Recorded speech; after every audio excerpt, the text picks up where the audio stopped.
Good morning. I think we're live.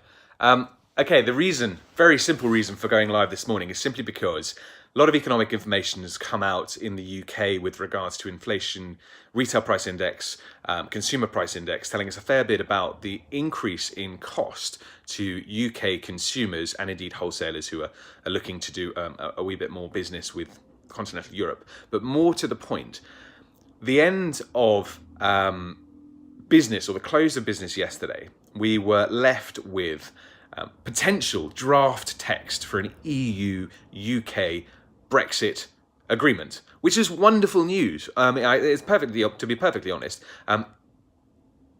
politicians and economists, institutions and investors have been clamouring for some sort of certainty because we've been promised a deal in the near term relatively recently. Anyway, draft text put out there, immediately rubbished by the likes of Mr. Johnson. People have been saying that actually he's not even read a word of it. Sterling rallied against the euro to 1.153 yesterday at around about the 6 o'clock mark.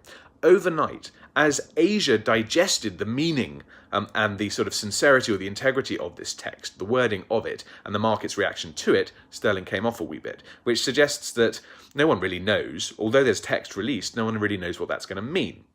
Now, about 10 o'clock in the morning on Wednesday the 14th, as I've said, we see sterling at the 1.15 mark and 1.296 mark against the US dollar.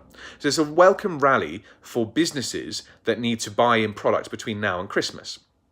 The issue is for those holding a foreign currency, mainly. So businesses that need to convert their foreign currency revenue into sterling in order to pay wages, so on and so forth, do they sell that currency now? Because tomorrow their US dollars may be worth fractionally less if this deal is authentic. Or do they wait because they are unsure or skeptical as to whether or not this deal is going to be ratified? So this is the kind of catch-22, really. You want to get the best bang for your buck. You want your US dollars to buy as many pounds as possible. Would waiting in anticipation of a failure of these talks, of this text, would that benefit you? Or are you shooting yourself in the foot because speculation of that type will only leave you worse off on the basis that a deal will be done at some point in the coming weeks and months?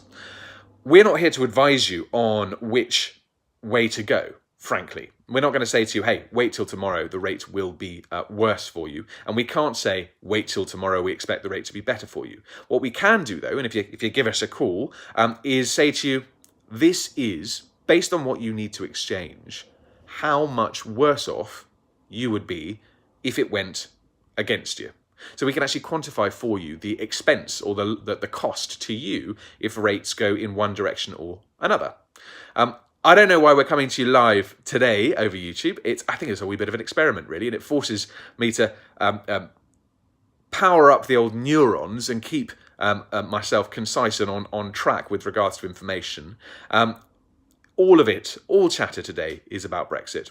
And we're going to have the phones ringing off the hook, I suspect, because people will be concerned. It's not that they like or dislike the rate necessarily. It's the fact that they think there's been sort of a panic almost, starting with headlines in the press with regards to this deal. But people think that if something's going to happen, then they should do something. Now, they just got to remember that in a broad sense, euro is still strong against the pound, so is the US dollar. Sterling economy is not that shabby. It's kind of mainly Brexit pressure and concern over the deal that is keeping the pound weak. So all in all, little has actually changed. And the fact that sterling has not yet shot back up to the 120s of this world is because the material or content in this proposed sort of draft text hasn't yet been fully understood by the market, I'll warrant. Please do feel free to tune in tomorrow. We'll probably do a pre-record. Please post or tweet any of your questions. We are at PrimeCap Brokers on Twitter. And thank you very much. Oh, gosh, how do I turn it off?